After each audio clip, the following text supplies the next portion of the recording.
impacts lives. Our ingenuity flows through every drop of the billion liters of paint and coatings we produce every year, adding color to all the industries we supply through strong distribution and in turn enriched the lives of millions around the world. We continue to set new standards in coatings for motor vehicles. Our protective coatings sustain and enhance the performance of bridges, ships, fuel pipes, and chemical tanks. By offering developers and architects a variety of highly durable and weather-resistant options, we make it possible to realize their ambitions. And for our consumers, we strive to deliver the best end-to-end solutions, including design services to perfectly complement our products. We are Nippon Paint. We harness the brilliance of innovation. We inspire the lives of millions now and for decades to come.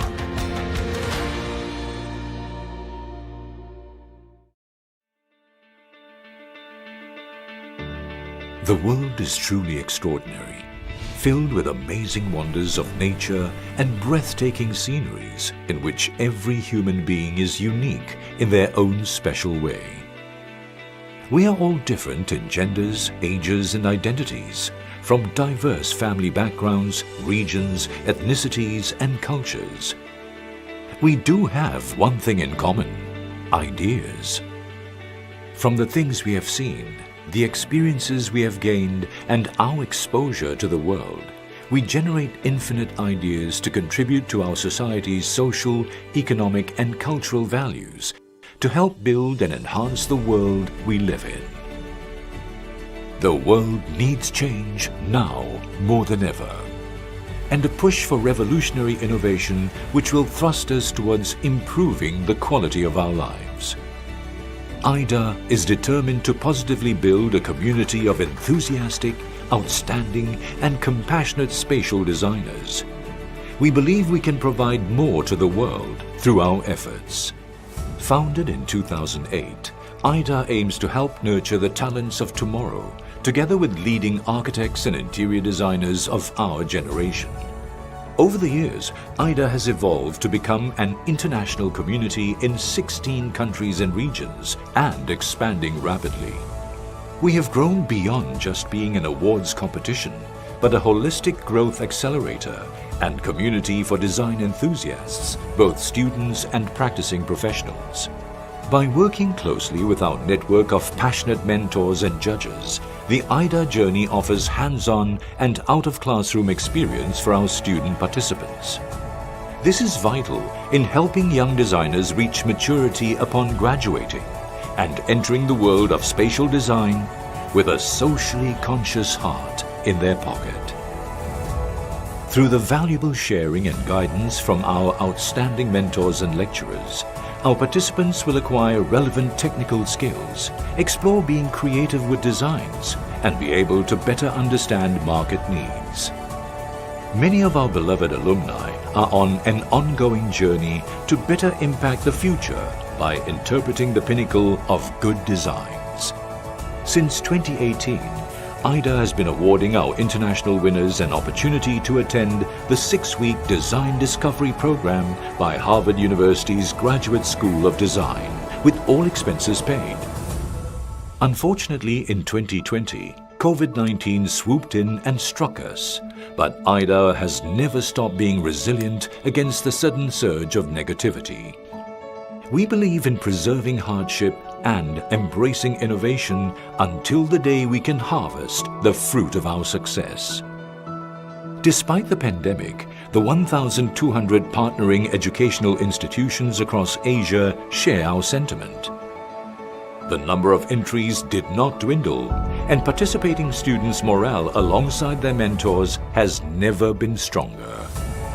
With AYDA going beyond Asia, we are persistently amplifying creativity and unearthing hidden talents within every young designer. We will continue to encourage our future young leaders to be bold, innovative, and committed to changing the world with significant impact. Be part of the AYDA family and join us in cultivating passionate, design communities.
For over 130 years, our culture of innovation has shaped the lives of millions. Building better, brighter, and happier lives full of color and opportunities. It all stems from breakthrough research meticulously developed by leading scientists and chemists at our world-leading facilities. We're all part of a diverse family who, together, make Nippon Paint Asia's #1 paint and coatings manufacturer, offering a complete paint and coating solution for total peace of mind. We're a Pan-Asian family unified and driven by our lean for growth culture of vigilance, insatiable appetite, teamwork, agility, leanness, stamina, allowing us to lead from the front of the pack. Corporate responsibility is ingrained in our DNA, promoting sustainability and developing skills, because people have always been at the heart of our company. Together, we strive for a sustainable business that positively impacts lives. Our ingenuity flows through every drop of the billion liters of paint and coatings we produce every year, adding color to all the industries we supply through strong distribution, and in turn enriched the lives of millions around the world. We continue to set new standards in coatings for motor vehicles. Our protective coatings sustain and enhance the performance of bridges, ships, fuel pipes, and chemical tanks by offering developers and architects a variety of highly durable and weather-resistant options. We make it possible to realize their ambitions, and for our consumers, we strive to deliver the best end-to-end solutions, including design services to perfectly complement our products. We are Nippon Paint. We harness the brilliance of innovation. We inspire the lives of millions now and for decades to come.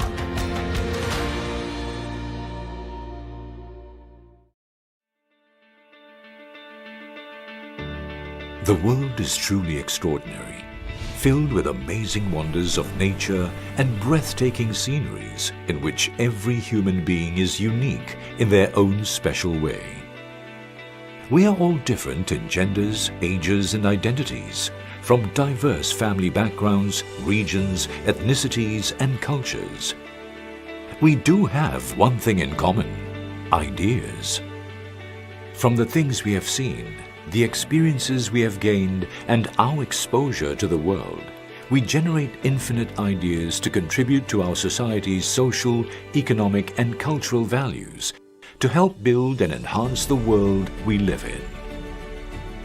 The world needs change now more than ever, and a push for revolutionary innovation which will thrust us towards improving the quality of our lives. AYDA is determined to positively build a community of enthusiastic, outstanding, and compassionate spatial designers. We believe we can provide more to the world through our efforts. Founded in 2008, AYDA aims to help nurture the talents of tomorrow, together with leading architects and interior designers of our generation. Over the years, AYDA has evolved to become an international community in 16 countries and regions, and expanding rapidly. We have grown beyond just being an awards competition, but a holistic growth accelerator and community for design enthusiasts, both students and practicing professionals. By working closely with our network of passionate mentors and judges, the AYDA journey offers hands-on and out-of-classroom experience for our student participants. This is vital in helping young designers reach maturity upon graduating and entering the world of spatial design with a socially conscious heart in their pocket. Through the valuable sharing and guidance from our outstanding mentors and lecturers, our participants will acquire relevant technical skills, explore being creative with designs, and be able to better understand market needs. Many of our beloved alumni are on an ongoing journey to better impact. I'll leave admission to you. All right. Recording in progress. All right. Am I supposed to appear now, Jenna?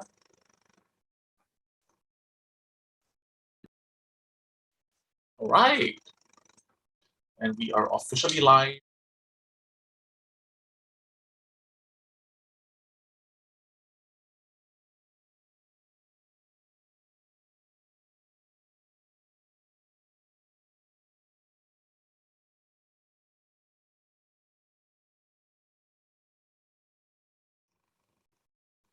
All right, very good evening, very good afternoon, very good morning to everyone. Welcome to the AYDA Awards webinar for the November edition. So it's really an exciting day, evening, again, because of the time difference. I feel like I am the one having a time difference problem, not everyone else. Anyway, good evening. Today joining us, we have Safir, Francesca, Gerald, and Mina. They are amazing designers and people who work in design, not necessarily designers specifically. And we're here to discuss about design justice and how do designers bring in or incorporate or blend in or practice, whatever word that you're comfortable with, is how do we bring design justice into practice? So just to help everyone get, to start on the same page, right? Architectural design thinking have historically erased marginalized people, and they've I think we'll elaborate later, but in many cases around the world, not just design, but in the economy as well, that there has a lot of unsuccessful attempts, policies, cases, circumstances where we fail to address the disadvantage across class, races, gender, identity. I think in the simpler words, it would be a lot of design in general are simply not inclusive enough. It is not diverse enough to encapsulate and capture the needs of people, especially marginalized community and underserved community that may not have a stronger presence of their voice in the mainstream society or mainstream media. So today we'll talk about how do we go beyond user-centered design and how do we liberate communities, and through that process with the intention that we want to liberate communities, what can we do and what can we do and what should we do when it comes to practicing in terms of scale, whether today I affect one person or today I affect a whole city, or am I planning for the whole world, and how do we then bring this skill set is one thing, I think. Perspective is another thing. And the third part, I think, which is more important from our speakers, would be how do we find our core at this juncture, right? All four of our speakers have their respective experiences, which they will share. So I think without further ado, let's jump into this. So on behalf of Asia Young Designer Awards and the Nippon Paint, I would like to welcome our speakers. So let's start with our experiences, our journeys, and our observation, and our limited ability as a designer, maybe when we first started out some of us are first started out, some of us might go further down the road. There are different parts of us in a different juncture in our career. So I would like to hear from all four of you. How did you get into design? Who are we? And what does design justice mean to you at this point? I think at this point where I think with COVID-19, with the pandemic hitting the world, it's also extra that we can empathize even stronger now than before, and it forces us to think differently. And I think the silver lining of the pandemic, I mean, it's a horrible disaster for everyone, but I think the silver lining coming out of it is a lot of people realize that there's a lot we can do, even though there's no physical proximity. So maybe we start with Safir. Like, hello. Hey. Hi, Hey. and it's a pleasure to meet everyone. Yeah, so you okay. Shall we go circle, or everyone just start with their own story and then we go one by one? How do you guys want to do this? Which is more comfortable for you? I think it works to just go around, Brandon. I think you can just call people, and I think we should be good. Okay, and Safir, you want to go last? Sure. Sure, okay.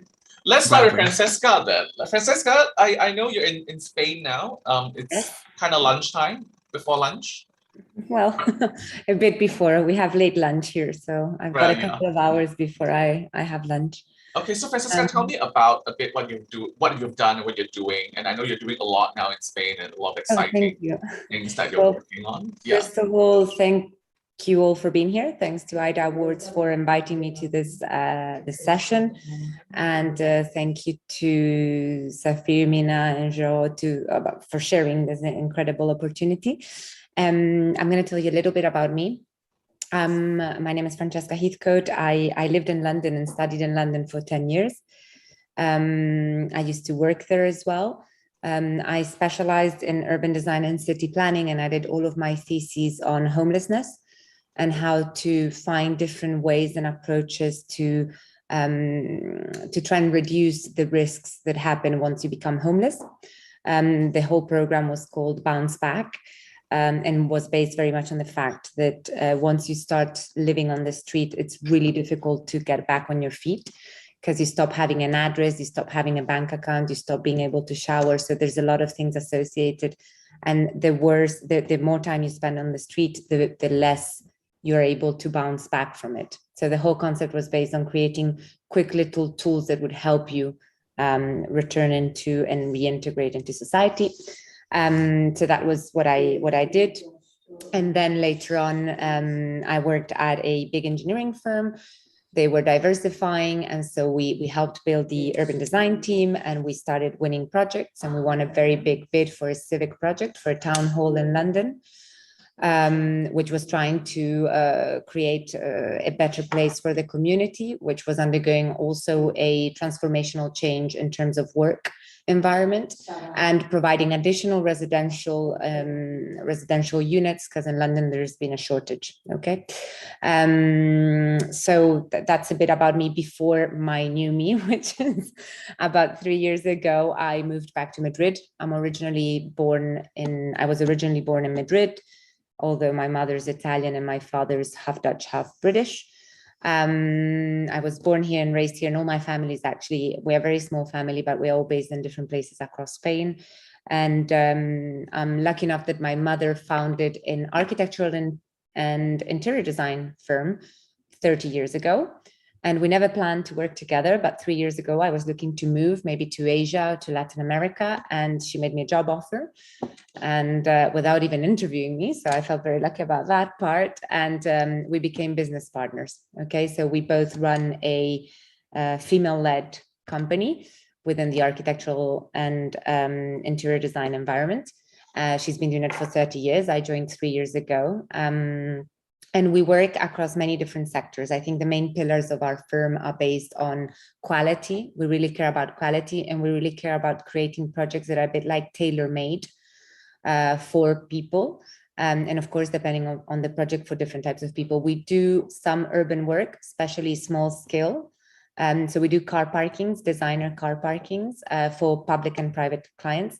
And we also do interventions like bridges or Christmas lighting, or little things to improve the quality of life of the city of Madrid, especially, but also other cities. And actually later on, I'll show you some of these so you can get a bit of an idea. The last urban big project we did was a gift after COVID. We decided to gift the city of Madrid with an entire new Christmas lighting project that was trying to cheer up the city and the citizens post-pandemic. Okay, that was a gift from our company too. We also work on the side with on voluntary projects. So we are very closely with a community of people that have mental health issues, and we do workshops with them to help them get better and to get them involved with color. And the last project we did was translating a painting of El Bosco, the garden of, it's called El Jardín de las Delicias. It's a garden of pleasure, so to speak, by El Bosco, which is a very famous painter in Spain historically. And we did it all in AutoCAD, and we printed it as if it was a plan. And then we did it in 3D with them, and then it got auctioned off and gifted as a present to an ambassador. So it became a whole thing, and anyway, it was quite exciting. So that's a bit about me. On the side, I'm also the executive director of a master's in real estate at a school called the SCP Business School, which is a French school with a campus in Madrid.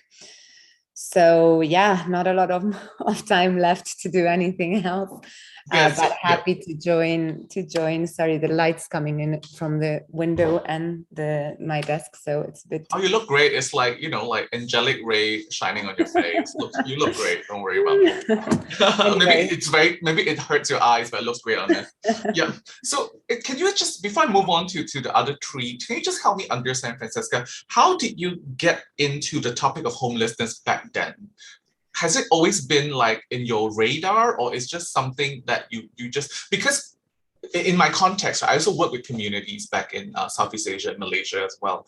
And homelessness is a really complex issue because it ties into so many perspectives, and you cannot treat every homeless person.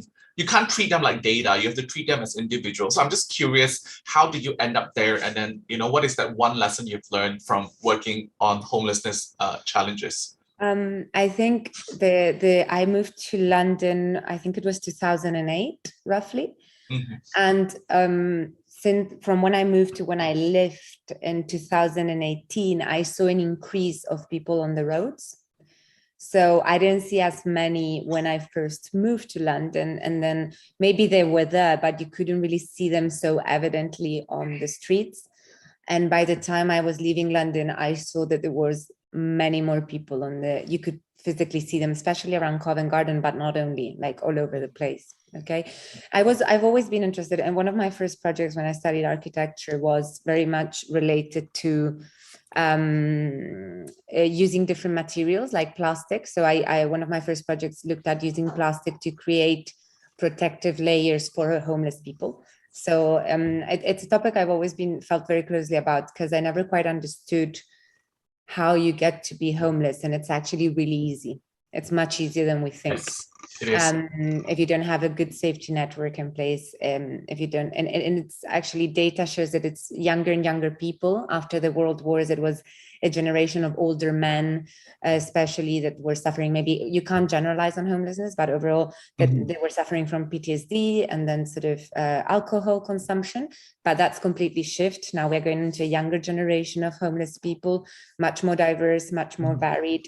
Sometimes it's just losing a job and not having a safety net to rely on, losing a job, getting a landlord, losing your house because of it, or even just, there's a lot of data that indicates a relationship rupture, a couple living together break up, and that can lead to a lot of other things. So you cannot really generalize, but it's much closer than we think. There were some studies that indicated that 1 in 13 people in the UK had slept rough at least once in their life, which is about, I think, at least 4 people it would be if we were counting how many people are in this room now. So there's a lot of, I mean, it's very, and it's completely decentralized, which also makes the approach very difficult. There's new, so I've always been really interested in, I never could understand, because I have a safety network. I can rely on my family much more easily.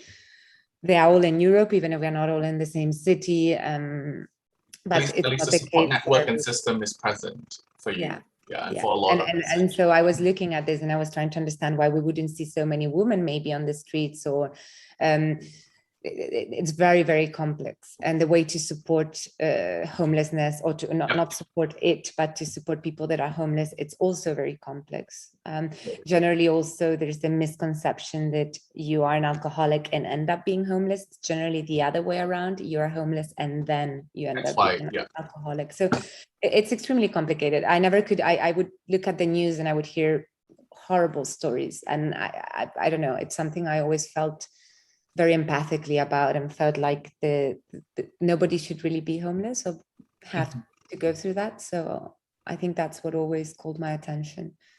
And I also was very interested on how on the city, and how there's actually a whole movement on hostile design and hostile architecture, and creating spaces that, as much as they can make you feel well, they can make you feel bad.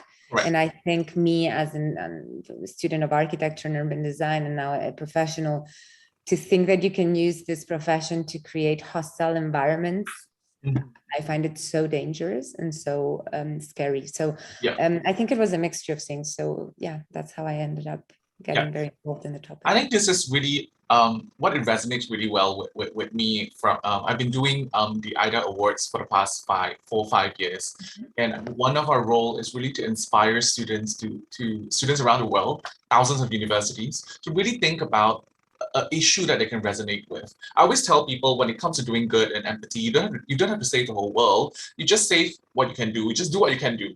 It's not about, like a Superman syndrome where you have to save the world, but it's really what we can do within our capacity at that juncture of life that's very important. Thank you so much for sharing, Francesca. So before I move to Mina, I forgot to introduce, we have an amazing doodle artist today with us. His name is Chan Wai. So he will be documenting our conversation and turning it into an amazing piece of work. Our speakers, he already did the illustration of all 4 of you. It looks amazing. And I'm jealous because I'm not in the illustration, because technically I'm not a speaker. My job is to dig stories out from you, so I'm just sad. Maybe Chan Wai can draw one of me when you're free, but no pressure at all. So next I have Mina. Mina recently graduated from the Harvard Graduate School of Design, and I know you have a very different perspective and approach to how you do your version of social justice. So Mina, over to you. Hi, thank you, Brandon, Saphir, Melody, for organizing this. Francesca Heathcote, so good to see you again. A little bit about myself. My name is Mina. I'm a recent graduate student. I'm a recent graduate of the Harvard Graduate School of Design, and I earned an architecture degree and a landscape degree. And at the GSD, I was passionate about student advocacy. I served as president of the GSD student body twice, and once as the chair for diversity, inclusion, and belonging. Prior to the GSD, I earned a Bachelor of Arts in Architecture and Visual Arts from Bennington College, where I focused on painting and printmaking. And after college, I worked in New York, in New Orleans, and I taught in Karachi at Habib University, which is the first liberal arts school in Karachi. And over there, I taught a class about design in the public realm entitled Urban Intervention.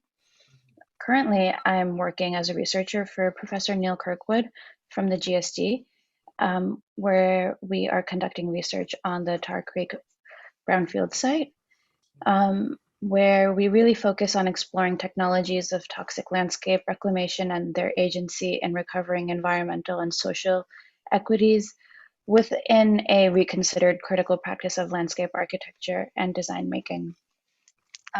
Design proposals for the site assisted in the preparation of alternative landscape features on behalf of the local Quapaw tribe, as well as other tribal and non-tribal communities living on and around the vicinity of the Tar Creek Superfund site.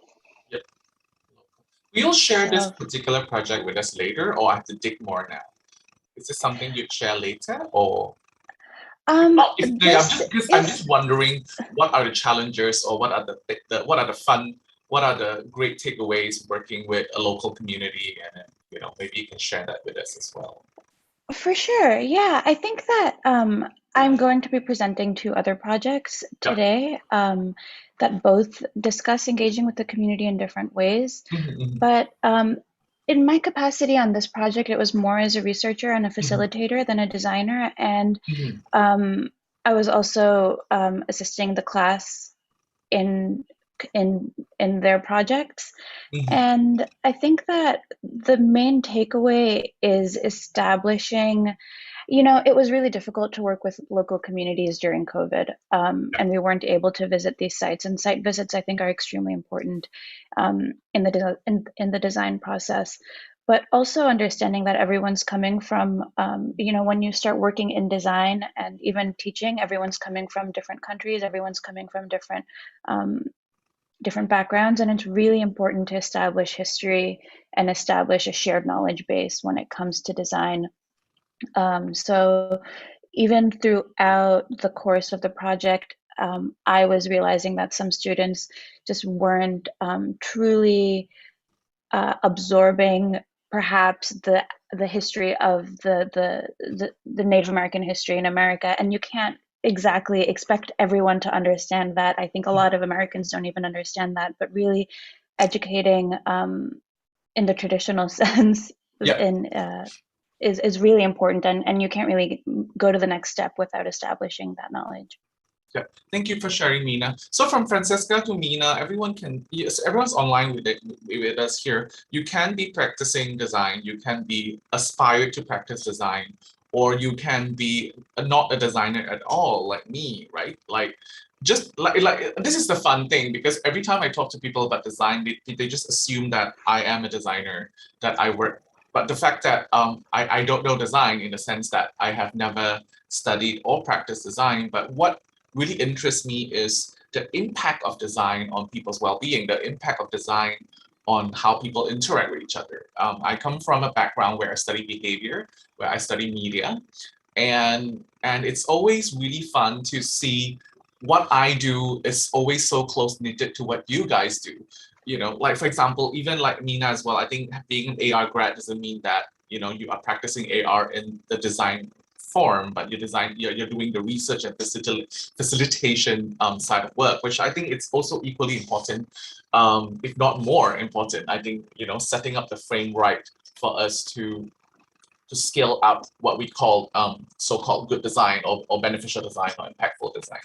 So that ties to the next person, Gerard, who is working on urban planning a lot. Yeah, Gerard, would you like to share what's Sure. going in your head? What's going in your What's mind? going on in my head? Yeah, No, like I know you have a lot to say about soul searching, looking for something that resonates with us before we even go into planning design for people. Yeah. I appreciate that invitation, Brandon, and also thank you so much for the opportunity to be on this panel and to be in conversation with the rest of you. And I'm just thinking, I mean, a lot of what I've been thinking about has to do with what you were just saying, Mina, about teaching and traditional teaching, but also really, I think the skills that we develop and the way that we develop in order to be able to enter effectively into conversations about justice and to act in a way that advances justice. So I'm not an architect. I almost went to architecture school for college, and then at the last minute kind of pivoted away. And then again, almost went to architecture school for graduate school and chose to do urban planning instead. So I'm studying planning in a design school, and sometimes I will take on the mantle of designer, but it's something that I've asked myself a lot about. What is it about architecture, about this way of thinking that keeps speaking to me? And if I'm not going to be an architect, are there things about that I want to carry with me? And the way that I think about it right now at this stage is that I think it really has to do with the stories that I understand that places tell us. And I think back, so my family is originally from France. I grew up between France and the United States and India.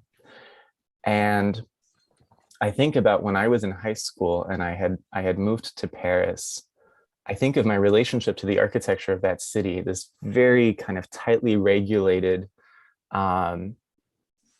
very, very beautiful, certainly, architecture that to me came to symbolize, if I'm honest, it symbolized power, it symbolized cultural power, it symbolized this idea that of like the kind of the quality, the excellence of a certain kind of culture. And I looking back, I realized how much I attributed judgments to neighborhoods, and to the people who lived in those neighborhoods, to institutions based on this idea that I was buying into of what the architecture represented. And an even more poignant example is I was living in India with my family, and we also traveled quite a bit when I was young. And looking back, I see how much, I think of specific places, I think of this one hotel, but colonial architecture, the white columns of Delhi's colonial architecture spoke to this idea that I saw my family really kind of gravitating towards, that, wanting to stay in those hotels, wanting to learn the history of those buildings, being curious about that. And with hindsight, I'm like, wait a minute, those are the buildings that are emblematic of some of the most devastating periods in those countries' histories, and of this power dynamic in which, where I come from, France or Europe was subjugating entire other people. So what does it mean that that's the architecture that we were attracted to? So the question that I've really been posing myself is around this power that architecture has to influence the social ecosystem that it's a part of, to influence how we understand and how we relate to the power relations, and culturally what it is that's valued and isn't in any given context. I can be a little bit more precise about my trajectory. So I studied international development. I thought that I might want to do architecture, but really wanted to understand problems better before I learned what felt like a tool set to address them. And brought design thinking, and was taking architectural studios kind of where I could fit them in college. I wrote my thesis on informal settlements in Mumbai, and I had the chance to spend some time there to do fieldwork research. And then I worked for 2 years with Mass Design Group, which is an architecture firm that asked these questions of how architecture can,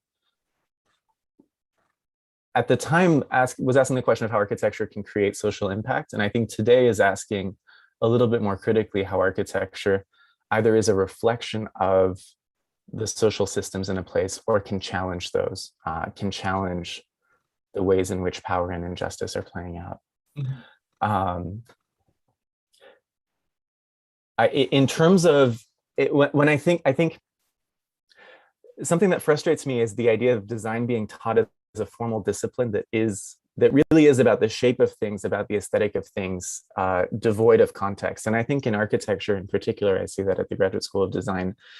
And I think of a moment that I had in a studio, a planning studio, where a professor named Lily Song asked me, what exactly are the assumptions that you're making about people as you're starting this project? Who do you think that you're working for, and what do you think that you're bringing to them? And then B, what are those values? What are those goals that you're trying to enact through this project? What problem are you trying to solve, or what values are you trying to solve for? And I think that set of questions is the one that I always try to come back to, and that I think that as designers, we need to challenge ourselves to come back to. But to me, that opens to the point that you were making, Mina, about education. I think very often we choose not to look. We choose not to ask that question of fundamentally, what are the injustices that we are trying to address, that we're trying to rectify? And so something that I've been asking myself is, what does it take for us to develop our capacity to do that? I think so much of activism is trying to get people to look, trying to get people to see something that they do not see, which is that fundamentally something is going on that is harming people in the way that social relations exist. Mm-hmm. So how do you actually do that? So it's more like, let's take a step back, as in, how do we remove this veil of ignorance that is covering us, that's been protecting us from the harsh reality and the cruel reality? And I think as designers, or designers to be, or designers, or people who work with designers as well, I think the biggest question is, I think it's also the trend of where everyone's moving towards, not just architecture and spatial design as a profession, but a lot of profession is moving towards what do people really want? What do people really need? Versus, actually not so much of what people want, but more so what community truly needs. And it's also very interesting, there are data about COVID-19 and how it makes people realize that we live in a horrible space. Like just now, Francesca, I mean, I think all of us have touched this a little bit just now, that how an environment can either bring us up or bring us down. And I think because of COVID and everyone's stuck at home, you realize that your home is never a home. Your home feels like a slum. And I think that's when people start to have more empathy for other people who are from a different community. Because, you know, when we are all in the same storm, and then you realize that your roof isn't really helpful when it comes to fighting against the storm. So yeah, so thank you for sharing so much. Yeah. And then can I get Safir to share your perspective, Safir? Yeah, certainly. I describe myself as an urban designer and planner, but a lot of the work I do right now is based in consulting. I work at a firm called Bureau Hatbold in the New York office, and I'd say my time is split around 80% on mobility projects. That's transportation planning and getting less, trying to figure out ways to get less cars on the road. Mm-hmm. And 20% of my time is spent on climate planning, whether that's resilience, adaptation, trying to figure out who's most at risk of the impacts of climate change, and trying to find out ways to mitigate that. Mm-hmm. My journey is, I think, a pretty interesting one. I'm from India by way of Dubai and England before moving here. And in high school, I really wanted to be an architect. much like Giraud, I always toyed with the idea. I ended up studying architecture and urban planning in college. But as I was studying it, much like you were saying, it was slowly starting to feel a little disheartening that a lot of design focused specifically on the form of things and not often on people. And it made me wonder why I wanted to go to architecture school in the first place. And a lot of it was because growing up in Dubai, a lot of form is architecture. And it's not really based on, you know, the target audience. It's not based on the who, but rather on the what. And so for that reason, I wanted to focus on that piece, the who. But I really love design work. I really enjoyed the broad set of tools that it offers you as a practitioner. And so I did my master's in urban design and city planning in London. And while I was there, it was a really interesting experience because a big part of my education was based on process more than outcome. And that's something that I bring with me today, because when we think about places, they're not static. They're not just, you know, it's not just the lines on the paper that get built and get given to a contractor. It's something that that's going to evolve over time. It's something that people are going to shape in their own way, regardless of what the designer does. And so I think the designer's role is really as a facilitator, and we're a medium between the community and really the outcome that they want.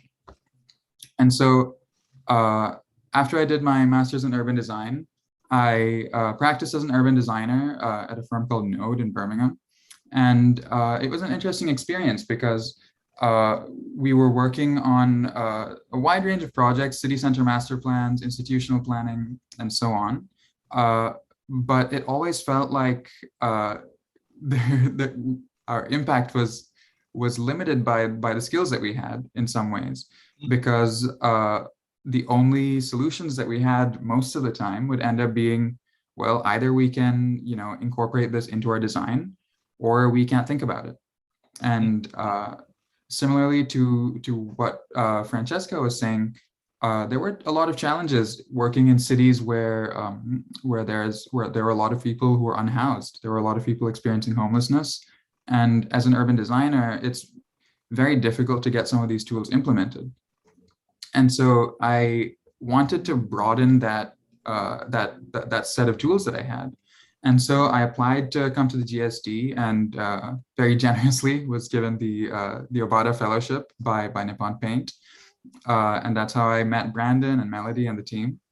And I can see Brandon celebrating, but yeah, it was a great day. And at the GSD, I wanted to focus on the pieces of design that designers don't often engage with. So things like urban analytics, about interrogating data that we have, about thinking about public policy, thinking about finance, things that don't often enter the realm of design, but have such a huge impact on it. And I think that all of these were tied together by the thread of thinking about participation. I'll get into it in a little more detail in the project section, but I think that participation, I mean, we all talk about, how do we reach these people? How do we talk to people in a community and so on? But at the end of the day, if we host the most amazing event and no one shows up, then we need to make sure that, the purpose of this, of that exercise is diluted. And so I thought a lot about things like, who are our stakeholders? What are some ways that we can engage them better? And what are some ways that they can actually have meaningful impact instead of just being participants? How can they end up actually impacting the design and influencing it? And let's see. So one of the projects I'm working on right now is it's called the Verdugo Wash, and it's a tributary of the LA River. It's a man-made wash, which is just a concrete tributary that's in Glendale, California, which is just outside the city of LA, and it feeds into the LA River. And this is a large infrastructure project that we're working on creating a vision for.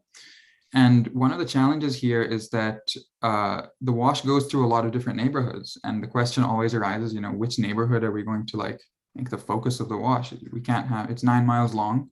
It can't be as intense everywhere. And that's a big part of the debate. It's, which part of this neighborhood can we actually influence? And some of the analytical work that I'm doing is trying to find out what some of the demographic indicators are of people who would actually benefit from this wash, from a risk and vulnerability perspective, and also from a climate perspective. There's a lot of, if any of you have been to LA, I haven't, unfortunately, but there's a lot of gray, there's a lot of concrete, there's a lot of heat. And having a wash like this, it's going to be converted into a linear park, a piece of community infrastructure, is a great way to create some of those spaces that people can benefit from, that provide new green space, that provide space for recreation for families that might not have a front or a backyard. And so these are some of the pieces that we're pulling at with that project.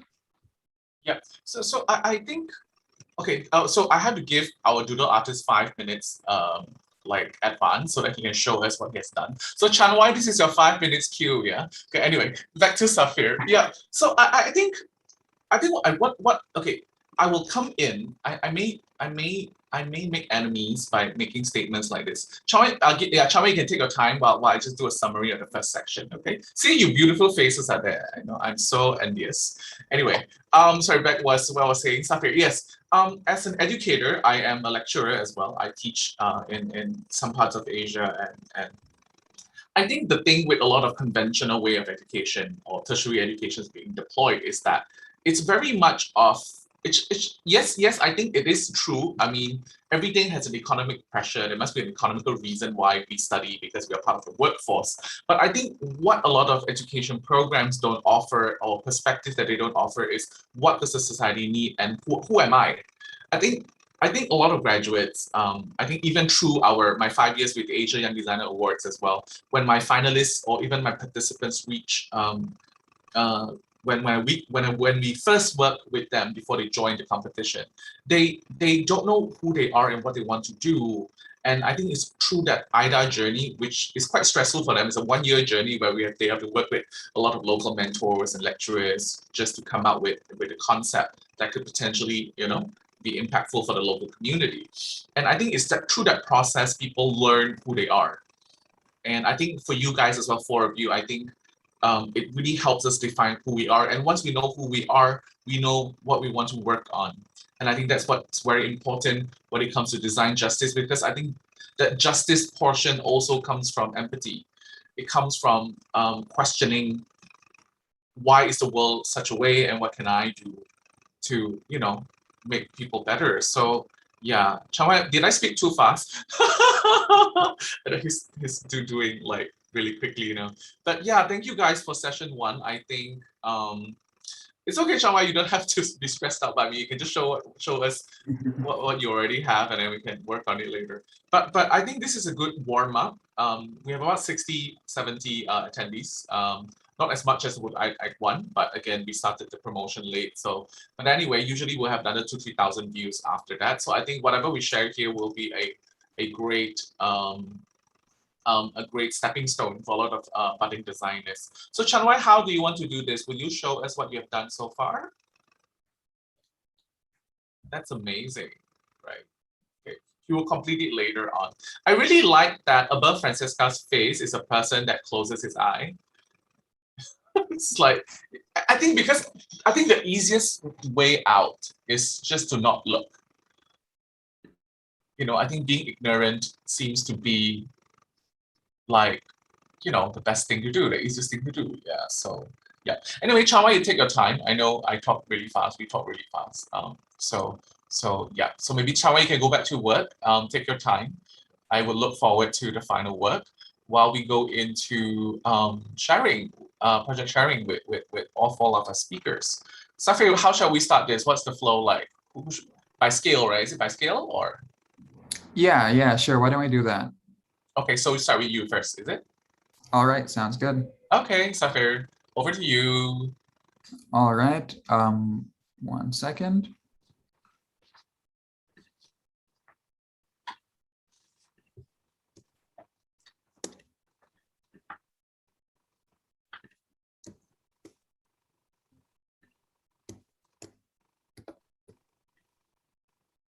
Right, can you see my screen?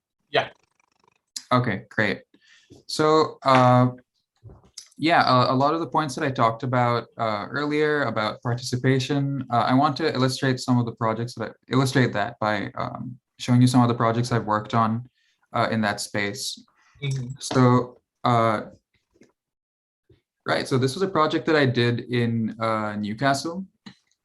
It's a participatory design project. And the typical way that community engagement happens in the UK and in the US as well is that the designer and the planner and a few city officials will organize an event. They'll say at 6:30 p.m. we're going to have a town hall. Come to this town hall and let's all talk about our work. And the issue with that is that if you're it ends up amplifying voices of the people who can make it to that one meeting. If you're a single mom, or if you work more than one job, or if you if you have childcare responsibilities, it's very hard to show up to a single session like that. And so we wanted to create ways to gain feedback for a design project that wasn't just a single session. And part of the way to do that was by urban prototyping. And this is a concept that my professor, Professor Armel Tardivaux, had come up with, which was why don't we create like one-to-one interventions in public space that people can come and see, that they can touch and interact with, and it can be on the way to where they are. It doesn't have to be in the town hall. It can be in a town center. It can be where people end up traversing on their daily route anyway. And so this was a pretty fast-paced, quick and dirty one-to-one model that we built that wanted to explore all these different themes for a plan for a park for the community center. And it was really interesting to talk to people, to see the way that they were able to visualize what some of these ideas were. It wasn't really about showing them drawings; it was about showing them ideas and seeing what their responses were to them. And a lot of the things that came out of that were ideas like people want shade, they want respite from the elements. So they wanted things that were covered if possible, which was interesting because in Newcastle there's not a lot of sun, and typically like the sun is a big part of the park. But when it's a little bit damp, when you have kids, it's a lot harder to manage and those open spaces. The second key point was that they wanted spaces for intergenerational interaction, and so it was about places where children and older adults alike can spend time together and share experiences. And so this was just a quick run through that project at like the scale of the of the human at like what we can touch in public space.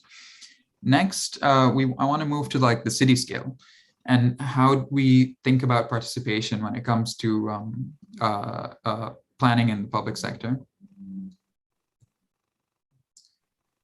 So this was done when I was at the GSD. It was my first semester core urban planning studio project. And this is the site here. And as you can see, the western half of the site is primarily industrial land. It's very underutilized.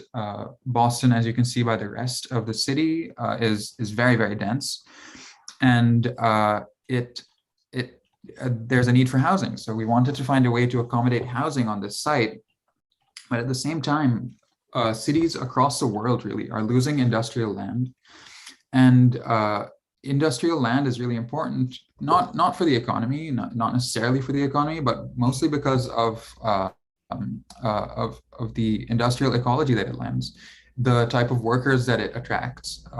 There's a pipeline there that doesn't require a high upfront investment. It's not very expensive to go to trade school like it might be to go to other institutions.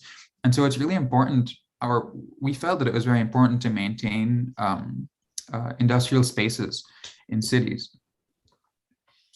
And so part of the way that we wanted to do that was, of course, through our urban design guidelines that focused on use that would be tied together by a public realm.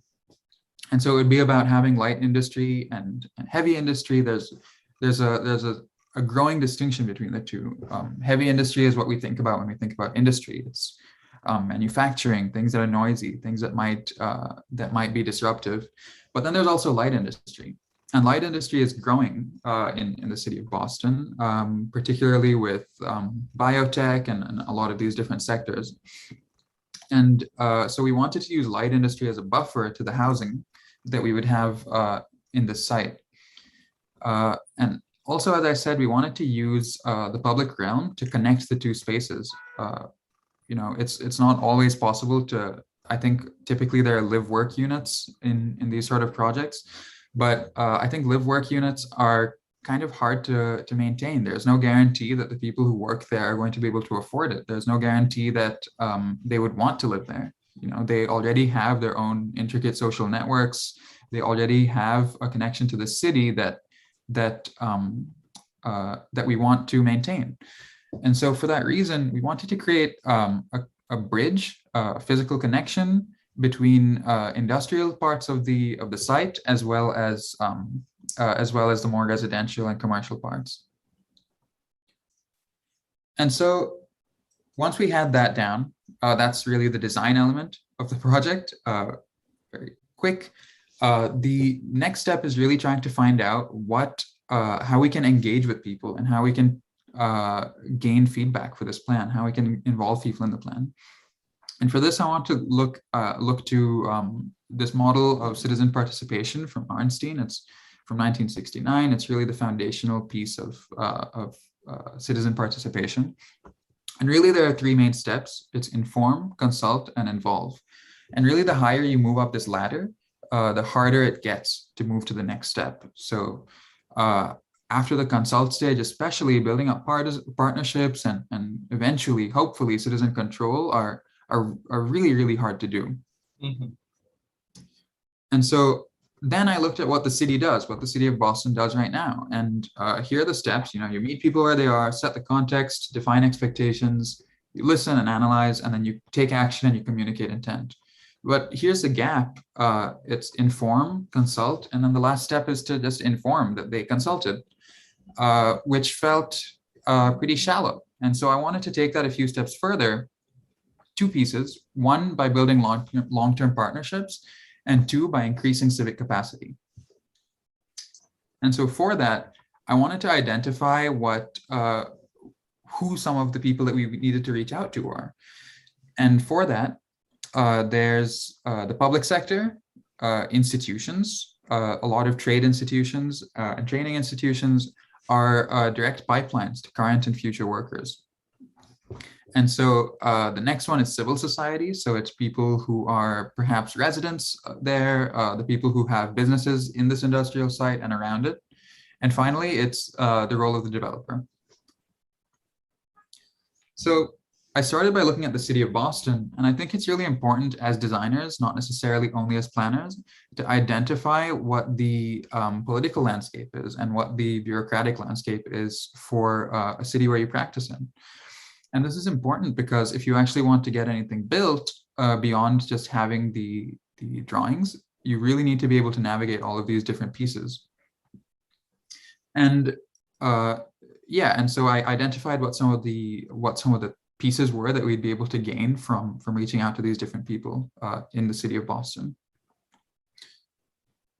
In civil society, I think the key piece here is reaching out to workers. I think a lot of community engagement will end up being a few of the largest property owners, a few of the business owners, and ideally one or two community groups.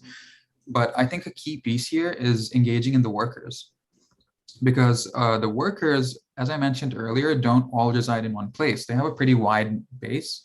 And if we look back at the city of Boston, you'd see that the mayor's office is a big part of it. And so having a wider base means that more constituencies are incorporated and have a stake in this plan. Next, for institutions, like I said, it's really important to meet people where they are. And what better way to do that than through an institution? They already provide vocational training. They're already doing a lot of the work that one would want from like an industrial master plan in 2020. And so because they provide this direct pipeline, we wanted to be able to include them just to know exactly, it's a direct communication channel with workers. And finally, when it comes to developers, the site is a complex assemblage that has publicly owned and privately owned pieces of land. And so we identified that for the publicly owned parcels, it's easier to have a little more control over who builds. And for that reason, we put out an RFP for a nonprofit developer. And for the private parcels, we would want to use a for-profit developer, but also incorporate something like a density bonus, which is where if you're able to provide more affordable housing, you can build a little bit more on the land that you have. And so that was how I identified the who. But then the next step is where do they come in? Where do we include them in the process? And so for that, there are two key pieces. There's plan formulation and there's the actual development. So in plan formulation, there are all these different steps, but the key places to plug in different stakeholders is the formation of an oversight committee, which is a requirement for plan making. But a lot of the time, the oversight committee doesn't have a lot of community groups. It doesn't often include local trade unions. Mm-hmm. And so that's something that we wanted to include here. The next step is that the plan is typically presented to city council and it's passed by the city councilors and by the mayor. But to be able to push for things that might not otherwise get built, things like investing in public realm and in industrial sites. It's not something that often happens, if based on my experience in the UK or in the US or even in Dubai and India as well. And so the unions really have a lot of power here because of their wide base to show political support for these plans and to really push for the pieces that are important to them. For the plan development stage, the city of Boston has a wide feedback section for during plan development, but I think it's important to go a little bit deeper and again engage the unions, engage the workers and the institutions into this step. And yeah, that's it from me. I just want to close by saying that as planners and designers, I think there are two key takeaways here. One is that we need to dissociate ourselves from the notion that we are the experts. There's like all of these people, that are represented here know more about the project. They know more about the site than we do. And really, we need to leverage a lot of that knowledge, a lot of that expertise into our project. And the second piece is that it takes a lot of savvy to be able to navigate all these different pieces. And whether you're studying or practicing architecture or urban design or landscape architecture or interiors, I think it's important to understand what some of those different people dynamics are in the places that we operate in. Mm-hmm. And so that's everything from me. Thank you, Safir. Don't unshare, the tech team will do it for us. Sure. So from what I hear from you is, first, we really need to learn how to navigate, understand the decision makers and the decision-making process within where we work based on whether it's a city or it's a country. I think it does gets very different in terms of stakeholder dynamics and power dynamics from one city to another. It's also understand the dynamics before we can even make changes. So thanks, Safir, for sharing. Okay, let's do this thing. Why don't you point out the next person and then we'll just go on. I'll let you pick who should go next. All right, Francesca, why don't you go next? Wow, I laughed too loud, even if you couldn't hear me. At the prick pointing format. Thank you, Saf. That was really interesting. Thank you all for sharing your experiences. I think that's incredibly valuable and extraordinary. I'm in the office, so there might be some background noise. I apologize for that. I'm just going to tell everyone just a minute to keep it a bit low, okay? So bear with me. Thank you so much. That's so cute. Thank you so much for doing Sorry this. about that. But we are a Mediterranean office, so we are extremely loud constantly. I'm very emotional.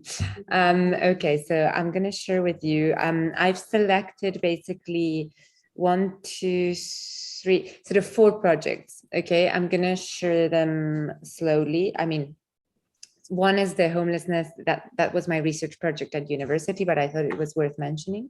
Mm-hmm. So I'm going to start by that. Okay, this is just really briefly, we're not going to read it all. Of course, it's an academic work for the sort of tangible result, but the idea behind it especially is especially linked to Europe, really, and to the system of homelessness in Europe, which is very much decentralized. And there's no support. It was, the main focus was UK, of course, because that's where I was living and studying at the time, and where I had more access to different resources, networks, and so on. The idea was to provide different interventions in the urban realm so that they would help people bounce back if they had to end up on the road. Okay, and this is because one of the main reasons we saw, one of the main things we started to see when I started doing all this research, which also, sorry, has a very, very academic focus, but all the sort of sociological framework behind it it had a lot to do with the fact that when you don't have an address in the UK, you can't do anything. Basically, you can't have social security, you can't have a bank account, you can't, and not only in the UK, of course, this is applicable also, for example, in Spain. So once you lose your home, you lose a right that for me is fundamental to all these services that are associated with having an address. Okay, so really, well, this is very much in summary, but the introduction was looking a lot at data. Of course, data and homelessness are very separated and very unrealistic, because it's very difficult to quantify different things that have to do with homelessness, especially it's completely decentralized. So each local authority has their own strategy, and it's very much led also by organizations and foundations and charities. So they all have very different data, okay? But roughly some of the information that we found, you can see it at the bottom, 1 in 65 people worldwide were homelessness in 2005, was just an enormous amount of people.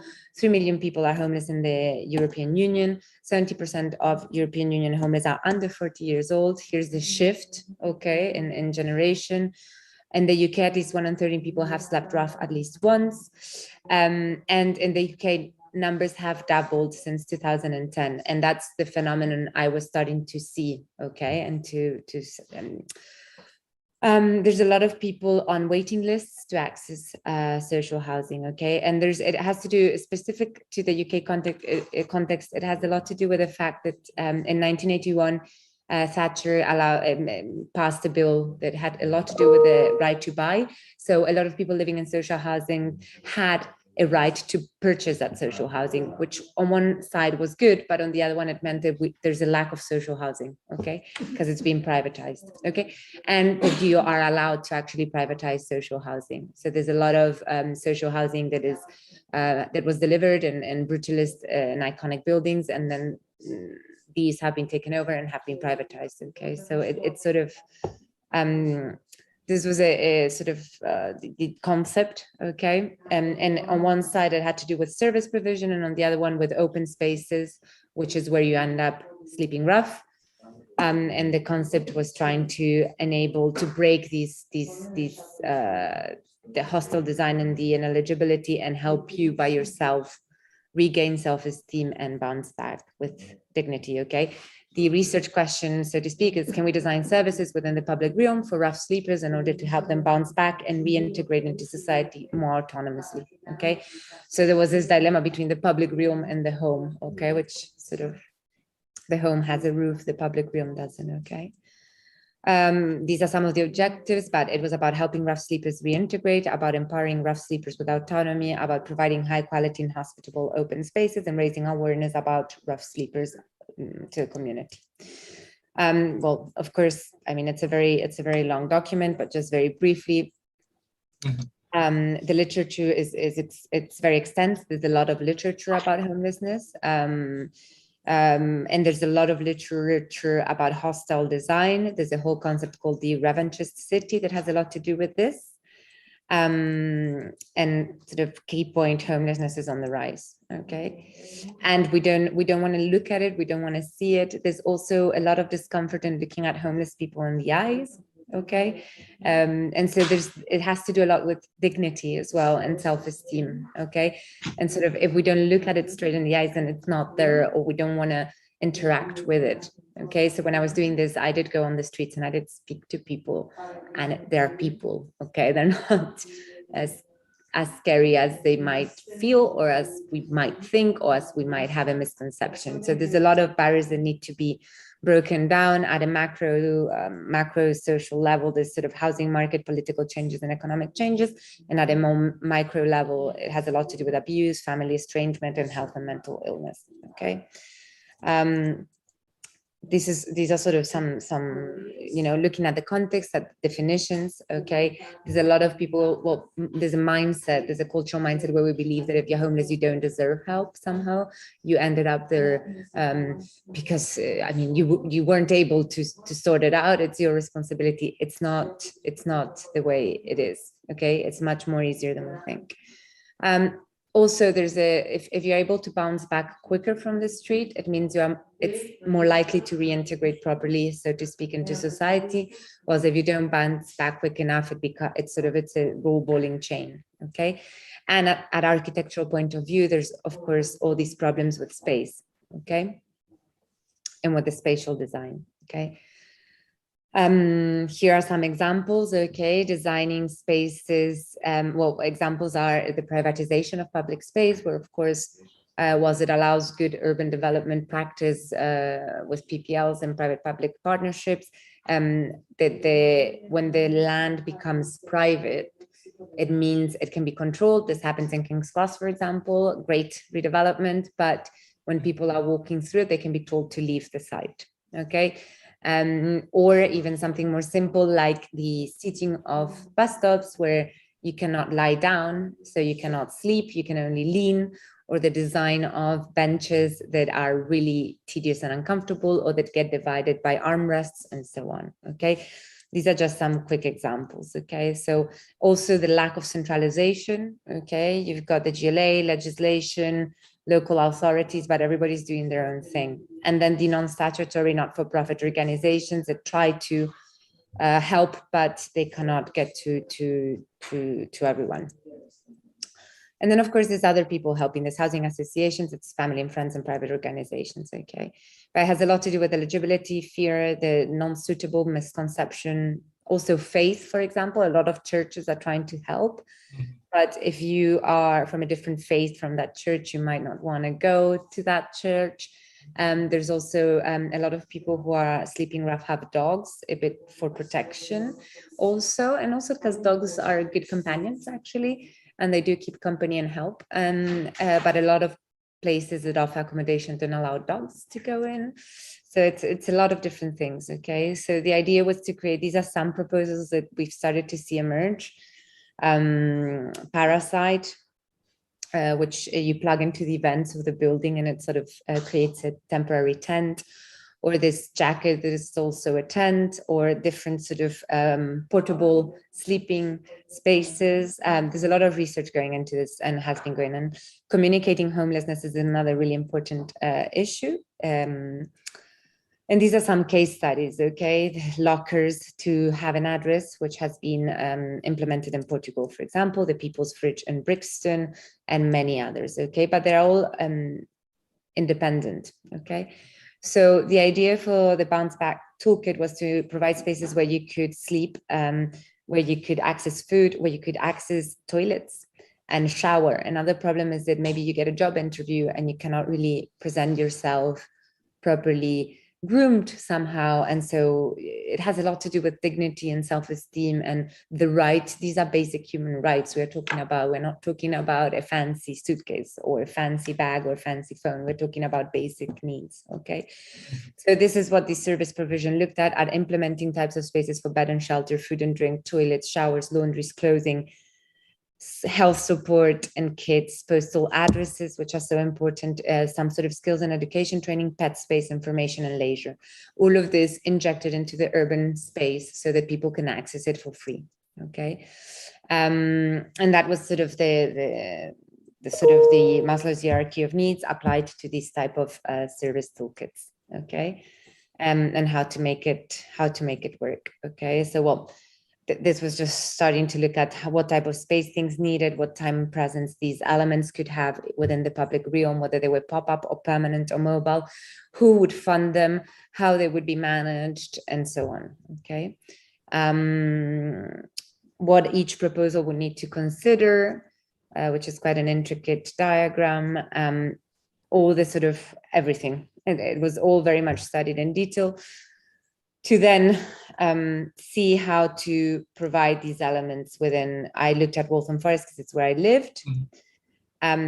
All the sort of hostile Walthamstow elements we would find within the landscape, the area of intervention, what was already there to support homelessness, and how we could insert, well, this is the location of all the support for the homeless, and how we would insert some of these, okay? How we could provide additional shelter. The YMCA actually has some pods that are super cool, actually, that you can rent for a very, very small fee, and they help you until you get back onto your feet.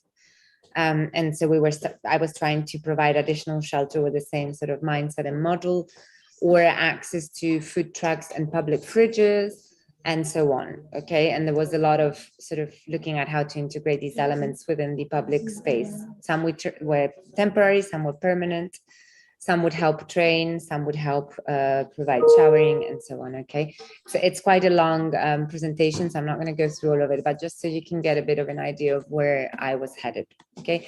That's the first one I wanna mention because I actually did it as a student. And then it's a topic I've kept on developing and looking into, okay? Of course, nowadays, the example that is leading in Europe is only, what is it called? Housing first, which actually shifts the mindset and says we need to provide a house and then work out training, health, drug addiction problems or other, okay? So first provide the housing, then sort out the problems, not sort out the problems and as a gift, as a present, as a, oh, you've done well, you've solved the problems, we're gonna give you a house. That's the mindset at the moment. And that's changing thanks to northern countries and initiatives in Europe, in northern parts of Europe that they wanna implement across all of the European Union, okay? They've understood that providing house will help sort everything else out, okay?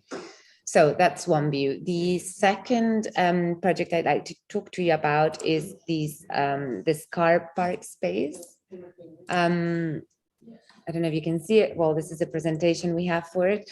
This is in a neighborhood called Chueca in Madrid, okay? Now it's a very gentrified, very hip, very much loved, very integrated. It's very central.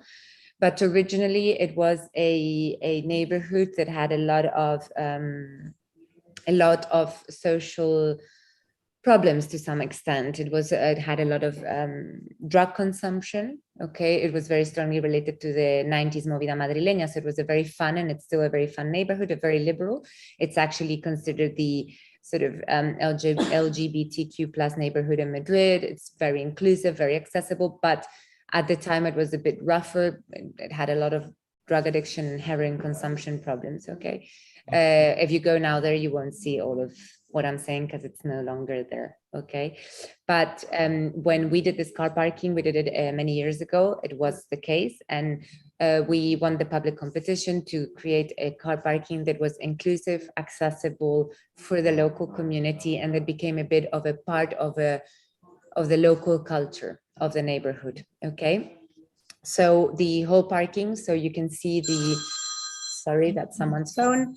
You can see the HIV lace, okay? The sculptural HIV lace. That's what we see at the entrance of the car park, the red sign, and that's become a iconic element, a monument for the local community and for the neighborhood and for Madrid, okay? We didn't want to hide anything. We want people to learn and to appreciate and to recognize a problem, okay? And to feel supported, feel like there's nothing wrong. We want to break the barriers of taboos and of things not being able to be talked about or being hidden, or no, we wanted to make things visible, okay? So we created this sculptural element, which actually recently there was an intent to redo the public square and they were talking about taking it down. And the local community, the newspaper, and all of the city of Madrid got so fired up about it that of course there's no way they're gonna take it down because the local community really feels like it's part of our identity in Madrid, okay? The whole concept of the car park, as sort of naive it may sound, it had to do with love, okay? Love at all scales, of all sorts, and with inclusion, okay? So it's one of the first car parkings that has unisex bathrooms or genderless bathrooms, but it's not a recent project, so it's something that we are very proud of, okay? Well, these are more pictures of the entrance that you can see. It was inspired in literature, in Italian literature, about an entire poem that has to do a lot with love. This is, you can see the sculptural element. And I'll take you inside the car parking, okay? So all of the graphic design of the car parking was done with the sort of the symbols of gender and gender to create a gender-free and gender comfortable and gender inclusive society. All the sort of roads are black, the main colors are black and red, okay? And this is the result, okay? This is what it looks like today, okay? It tells you where the exit is. All the wayfinding strategy is thought in that sense. It's all like a black box with red colors, and the walls are all covered in artwork. artwork that is trying to represent love at all scales. Okay, so we worked with the local community to put photos of different couples, different genders, different ethnicities, and make it as inclusive as possible. The pillars and the wallings and the bathrooms and the staircase, we could see it here, are cladded with this metal material, also because there's a lot of, in car park design, of course, the cars can bang into it. So it's also for maintenance, to make it really easy to wash and not make it a complicated thing, okay? Or if it's damaged, it's a protective element, okay? Here you can see other elements, okay? Not only gender inclusivity, but also different types of people, different issues, different moments, whether you have a baby or you've broken your leg because you hurt yourself, or all sorts of different inclusivities, okay? These are the bathrooms with the same material that I was mentioning. Really,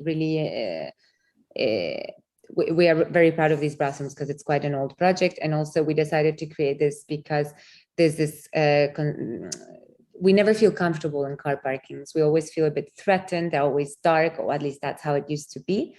There was also, people would use these bathrooms in these type of spaces to do drugs. So that's why they don't have a roof and there's space at the bottom, because if there was an emergency, the idea is that you could access them. So you could lock yourself, but actually it's fairly accessible between both. Or if somebody felt in danger, they could shout, okay? So it has all these issues. It's trying to address a lot of problems through the design of a car park, okay? Not through the design of an entire square or super public space, but of a public car parking, okay? Mm-hmm. And the last project I wanted to talk to you about was something which is a little bit more graphic. This is these images you see, I'm gonna leave this one, is an installation we did as an initiative to support the emerging designers, a community of emerging designers in Madrid. So they were doing their first solo exhibition. They managed to secure a really far away from the city space, an industrial shed that was really far away, because it was, of course, not a budget. And we gave them this project as a present, and we signed it with our practice so that they could attract users. So it was a bit like, and consumers, so they could attract people to go and see the show. So to use as a bit like a marketing tool. And so we created this, this is a parking space as well. Actually, we created all of this paint entrance, and it became the entrance to emerging young talents and designers. Okay, and super last, and then that's it. Christmas lighting. This is a project we did for the city of Madrid last year. It was a gift to cheer up the city after the pandemic, in a way, during Christmas time. And so the idea was to create an urban forest through light and color that has different depths and different designs and different colors. And the closer you get to it, the bigger the trees become. We used the Christmas tree because it felt like the more universal sign of Christmas, without getting into the too religious element or too cultural element, just something that's a symbol that we remember. We always want to also send a message to, how important nature is for the city, and so bring that component into it. Okay, here you can see some other pictures.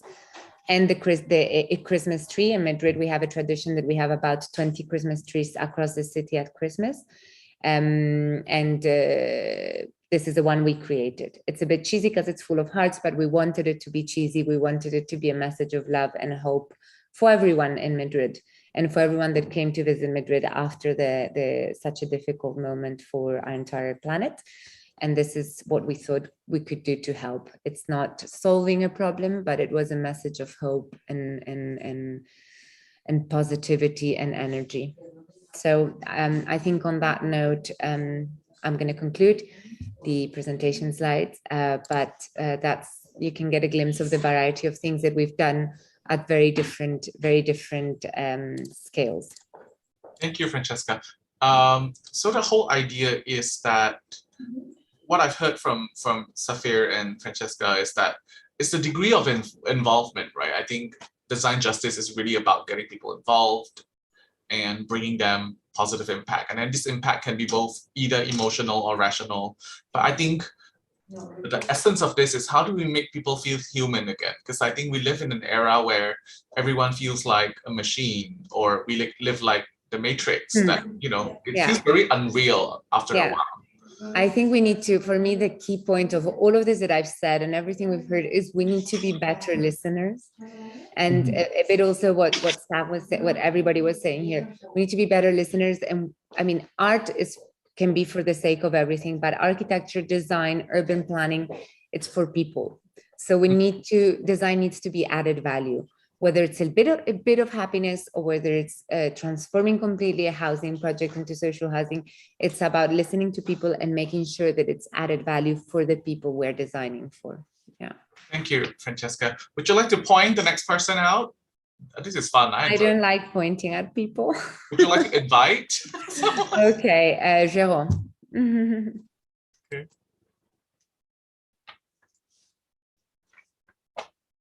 I was thinking I shouldn't smile too hard because that was the mistake that you made last time. But you were smiling. You're a very smiley person. Can't be hidden. How do I view this in full screen? Take your there time. We go. Thank you. I'll make you co-host just in case. There we go. This should work. Okay. Great. Is that coming through? Is that coming through? Yes. Super. Full screen now. So the project that I'm going to talk about a little bit is at a different scale altogether. It's actually a class that was taught last year at MIT's Department of Urban Studies and Planning. I was getting a little bit in the direction earlier on about teaching and learning as being at the heart of design justice as a process. How do we develop the competency to open ourselves to the experiences, to open ourselves to the realities of the world around us, so that we can expose those narratives, those power imbalances, that we can expose the ways in which we are dehumanizing certain communities of people through our design practice, or specifically through our planning practice. And my thinking has been very interdisciplinary lately. Right now, I'm currently a student, and I'm this semester taking 4 classes across 4 different graduate schools at Harvard: the Education School, the Divinity School, the Policy School, etc. And so I in sharing this project, also want to bring that spirit of interdisciplinarity, which is really at the heart of what I think of design.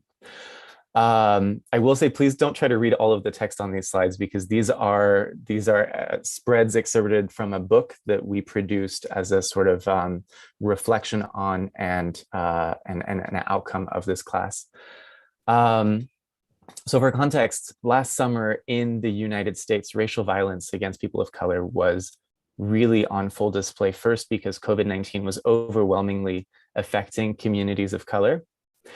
And then second, because of the recurring cycle of police violence against Black people, against Black bodies, that was on the news and that prompted a mass uprising of people into the streets.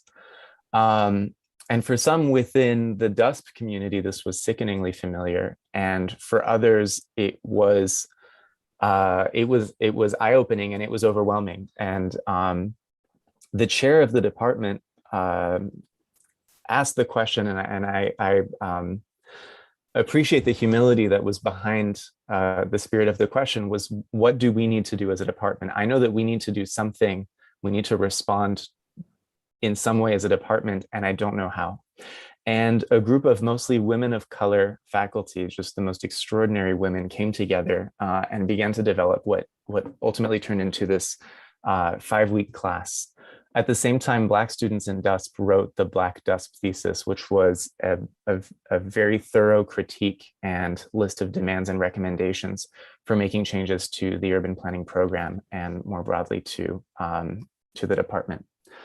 I want to make really clear that what I'm presenting is not my work. I was lucky to be a part of this extraordinary team.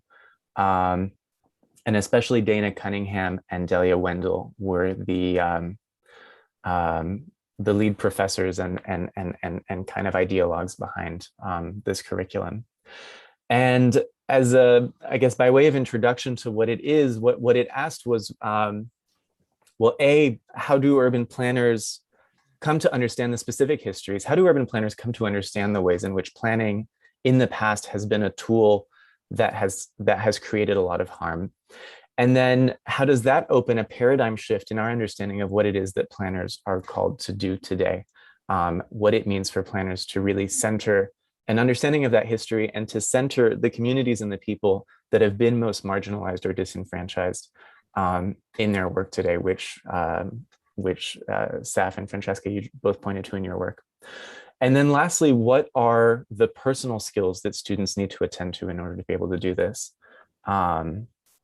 So I won't move through the way that this was taught in chronological order, but I'm going to start with a session which was taught by Carolyn Crockett, who is an assistant professor of planning at MIT's Department of Planning, and who last summer, in the midst of these uprisings, was appointed as the chief of equity to the mayor of Boston. And it was the first time that that position existed at the level of the mayor's cabinet. Carolyn had written a book, People Before Highways, and her focus, her research focus has really been on the history of Boston's anti-highway movement. So for a little bit of context, in the 1950s, Boston's urban planning department had an enormous amount of power and made the decision under the name of urban renewal to destroy a neighborhood called the West End, which essentially amounted to a third of the old city, which was raised, it was mostly immigrant communities. And that neighborhood was destroyed to build housing, to build highways, to build this vision of modernity.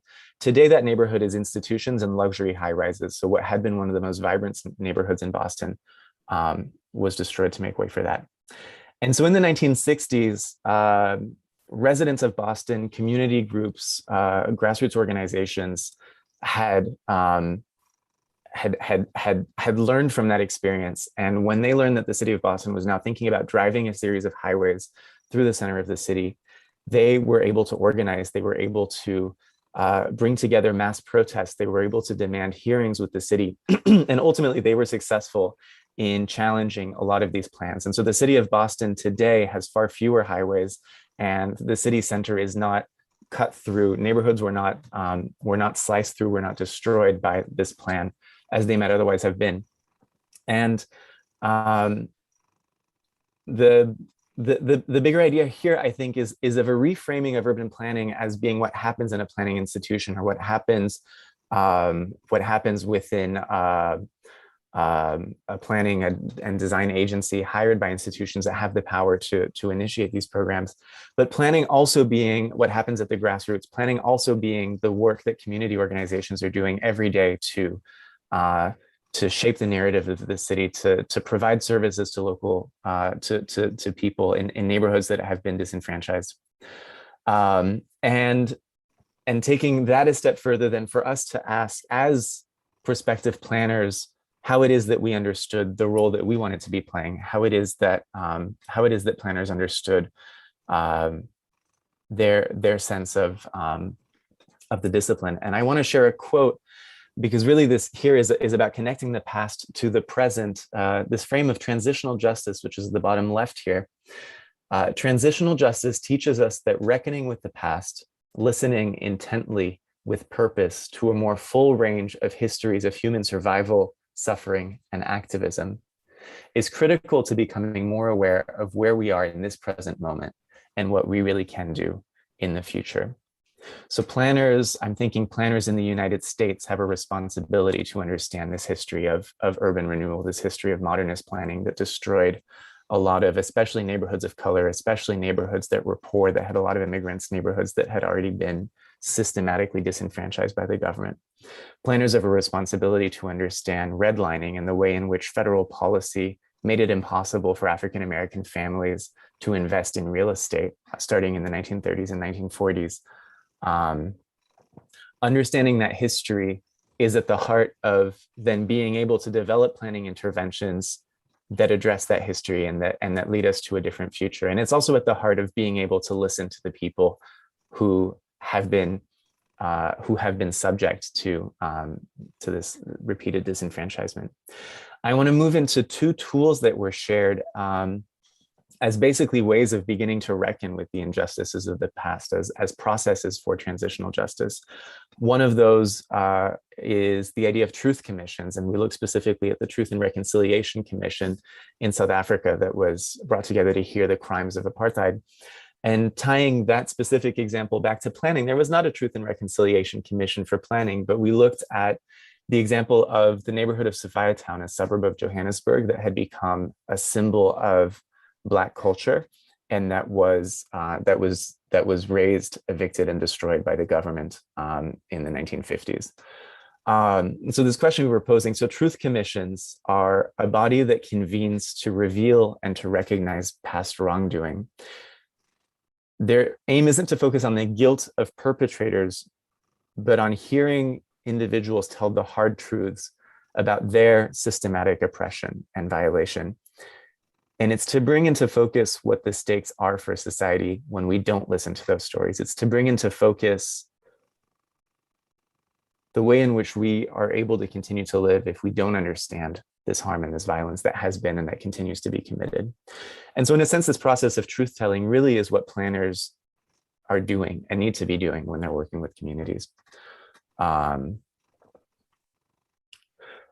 course, it's fundamental with this acknowledgement and affirmation to then ask what action or restitution will follow. How does power actually change? So the next tool that we looked at was reparations. And we read a piece together by Nicole Hannah-Jones from the New York Times, who wrote the 1619 Project about reframing our understanding of the impact of slavery on the United States today. And in the US, slavery, the history of Jim Crow laws, geographic segregation in cities to this day, differences in access to loans, I mentioned redlining, access to education, all of that and more leads to the ongoing racial difference that exists in the United States today in monetary terms. The racial wealth gap is such that a typical white family has something like 8 times the wealth of a Black family. And that's not even to, that's just to focus on a monetary conception of reparations without thinking of the history of indignity and harm. So how does a country begin to account for that? And I want to quote Dana, a professor.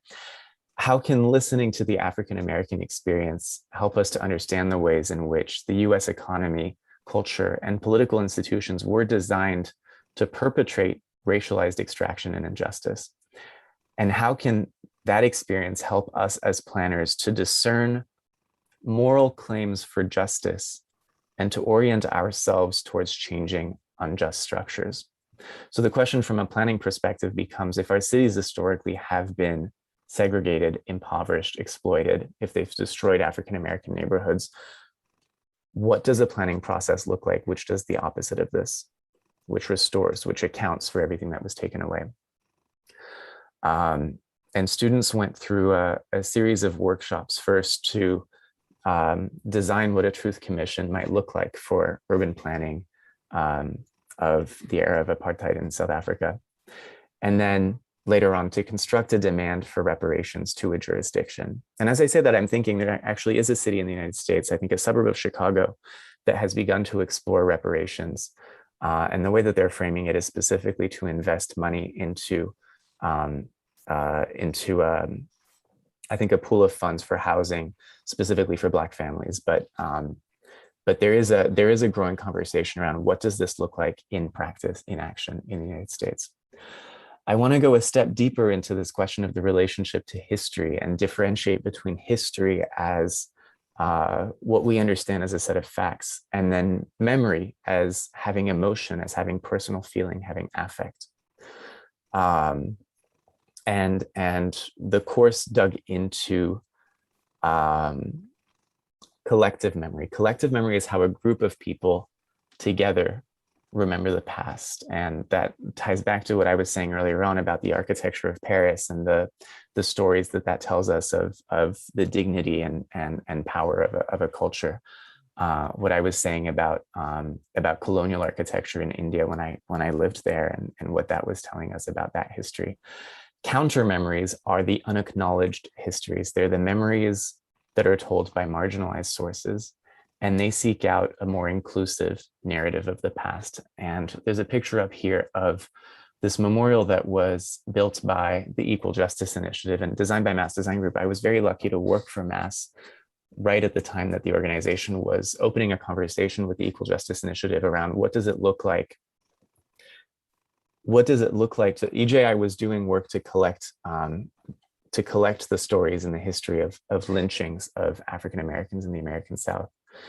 And we're beginning to ask, how do we bring this story into our popular consciousness? How do we learn to reckon with the fact that as a country, that is a part of our history? I think memorials are a really powerful example of how architecture can celebrate counter memories and change those narratives for us. I'm going to move to a section, and this was actually the first week of the course, which was on building muscle personally for doing this work. Listening to these histories can be very hard. Listening and keeping our attention and consistently returning to these histories when, for people who have had the luxury and the privilege of looking away from those histories, who have not their entire lives been subject to the impacts that they have had. And so then the question becomes, what are the personal skills that allow us to open our hearts and our minds to this emotionally challenging work? I've got some core competencies here up on the screen. Some of those are about learning to work within a system. So systems thinking, seeking to understand how power operates, seeking to understand something like how structural racism has existed in the history of planning, seeking to understand what you were talking about, Francesca, around homelessness and the systems that create that, but also deep listening, having the capacity to stay focused on this difficulty and to hear, both within a room, paying attention to the dynamics and Saf, I'm thinking of the community engagement processes that you were showing us in your work. Listening to what community members are saying, but going deeper than that, listening to the subtext, listening to the experiences, listening to the perspectives that are underneath that. And then I think the personal levels of this work, learning to work with oneself. I like very much this idea of action confidence, of understanding the agency that each of us has as designers specifically, to stay within the hard work of understanding and reckoning with these histories and stories, and the agency that we have then to bring about change. And I like this last quote here: "This moment of crisis gives each of us an opportunity to view ourselves through new lenses and to decide who we want to be and who we can be." And specifically, there was an exercise here that students went through called personal theory of practice, developing their personal theory of practice, naming and reckoning with, what are my values? What is my history? What are the experiences that I've had that shape those values? And so who do I want to be? And what relationships do I need to cultivate in order to hold myself accountable to being the person, to being the planner, to being the designer that I want to be? This is real quick, a framework called Theory U, taught by the Presencing Institute, and it was a lot of the kind of core skills and bases for the interpersonal components of this course. And what this U says is, it asks, how do we let go of our old ways of seeing? How do we let go of our blockages, of our tendency to avoid? And how do we open our mind and our heart and our will in order to feel into, to sense into, to understand the bigger truths of this moment, of the communities that we're a part of, in order to ultimately develop our agency and our capacity to act.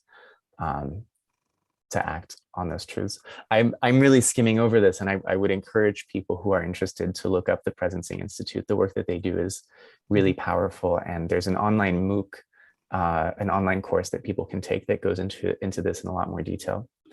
And then lastly, and I'm probably out of time, but lastly, in the 5th week, the course turn back to the institution. What are the changes that DUSP needs to make? Answering the call that had been put out by the chair of the department. What do we need to do?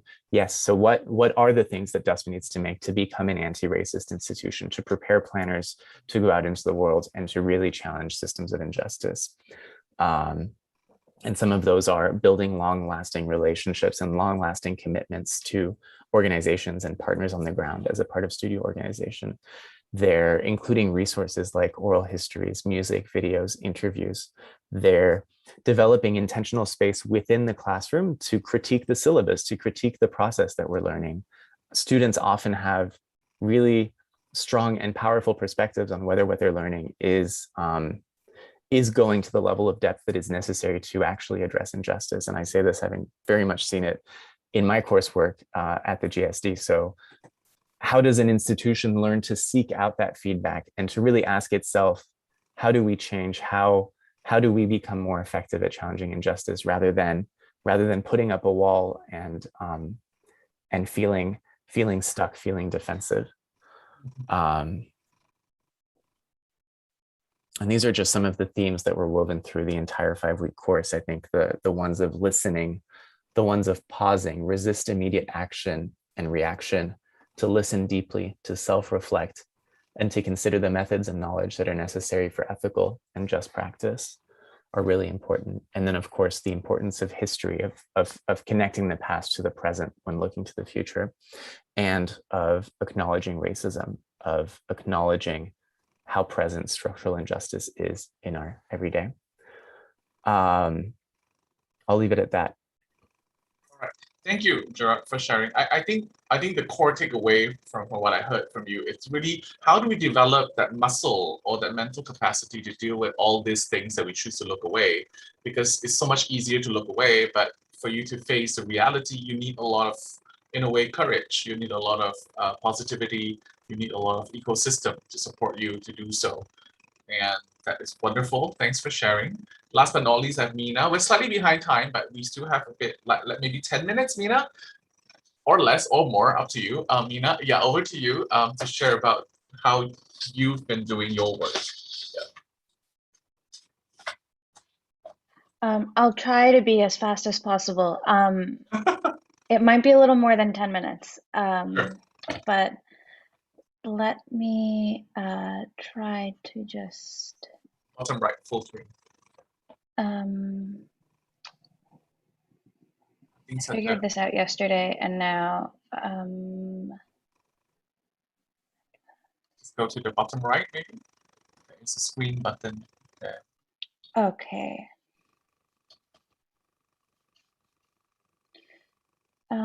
Just a moment. Okay.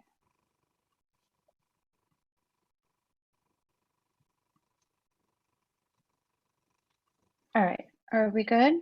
Yes, You we're can good. see my screen? Okay, great. So today I will present 2 projects that tackle design justice across scales and disciplines. The first is in landscape architecture, and the latter will be in the realm of architecture.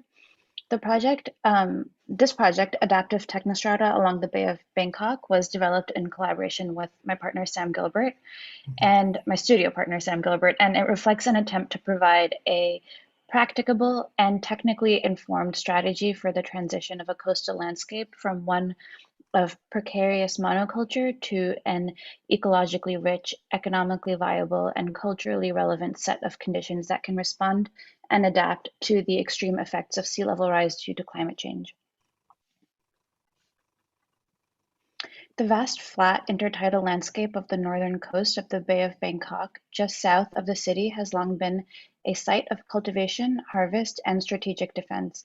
Mangrove forests were once an abundant and invaluable source of charcoal, building materials, and hunting and fishing grounds.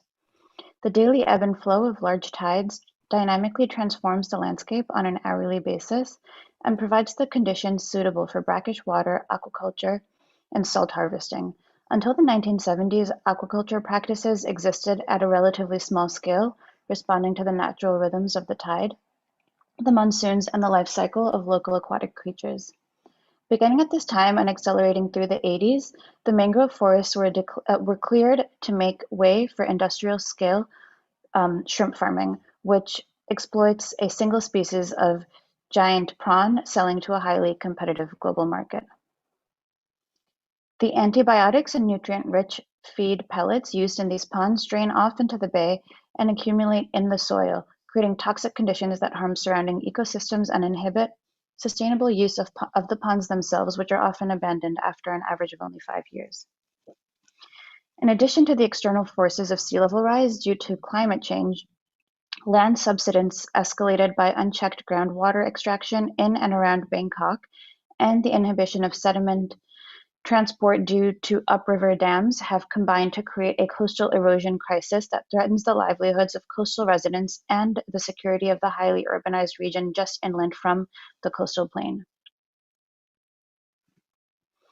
In order to ensure a long-term economic, ecological, and cultural future for this coastal region, we have proposed a series of technological approaches relating to what we have designated as 5 strategic zones that span from the edge of the Gulf to the southern periphery of the urban sprawl that emanates from the city of Bangkok, covering a transect of roughly 10 kilometers. Sorry, I'm just speeding through this, but you know, we can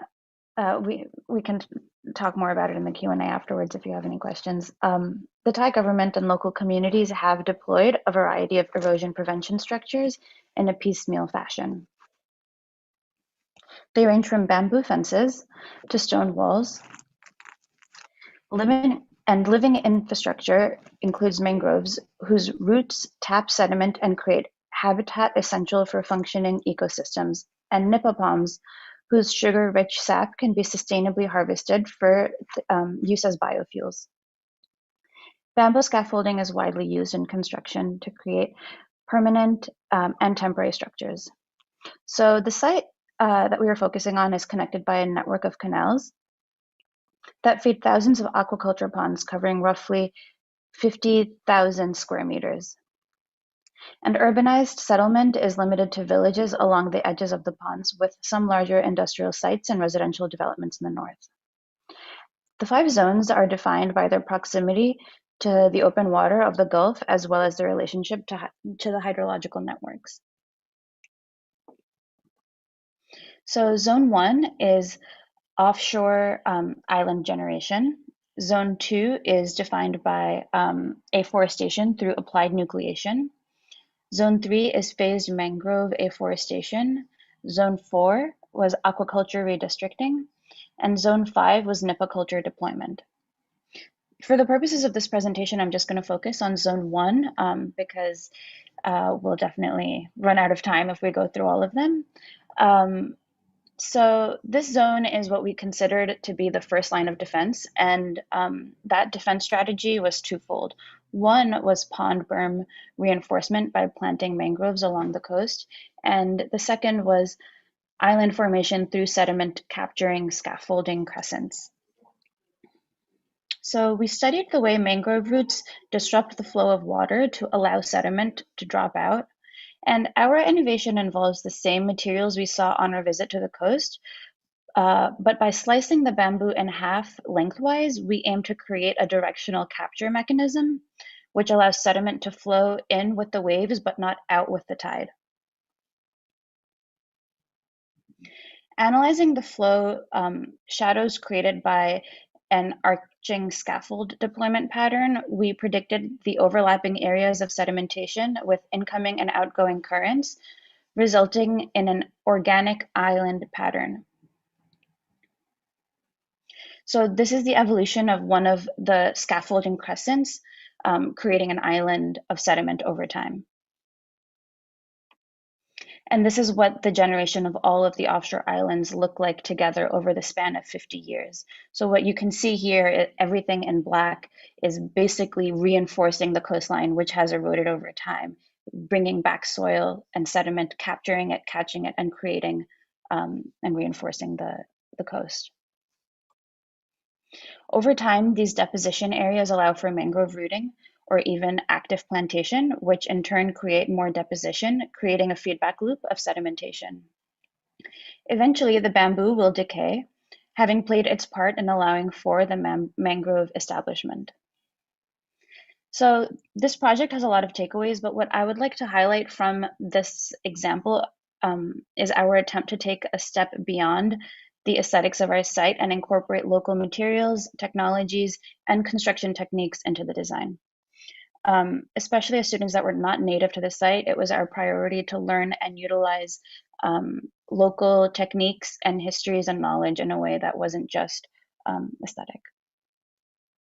So my next project is Hyper Real Estate, 501c3 Park. This was actually my architecture thesis, advised by Iman Fayyad. And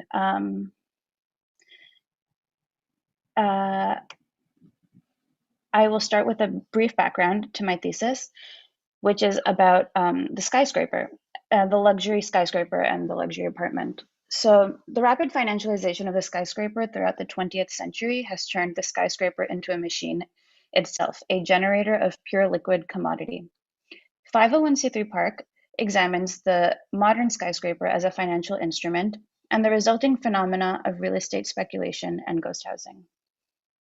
In New York, the cost of roughly 900 apartments, the ones that are highlighted here, throughout these 6 residential towers are worth more than 20,000 average American homes. Another example is in Vancouver, which has the highest housing prices in Canada while also having the lowest average income among Canadian cities. The city has become literally unaffordable for its own residents and thus increasingly vacant. Ghost housing has detrimental effects on neighborhoods, residents, and local communities and economies. Because retail prices are decided by the rental and property values of the neighborhoods that they serve, glaring incompatibilities arise in regards to the cost of living for people that actually have to live in these neighborhoods, a phenomenon Michael Sorkin describes as consumption spaces. The effect of vacancy on the domestic unit itself is similarly uncanny. Today, 1/2 of the luxury condos built in Manhattan in the last 5 years sit empty. In the case of vacant but owned luxury condos, the purpose of the unit is to function as pure liquid asset, rendering the unit itself mere artifact.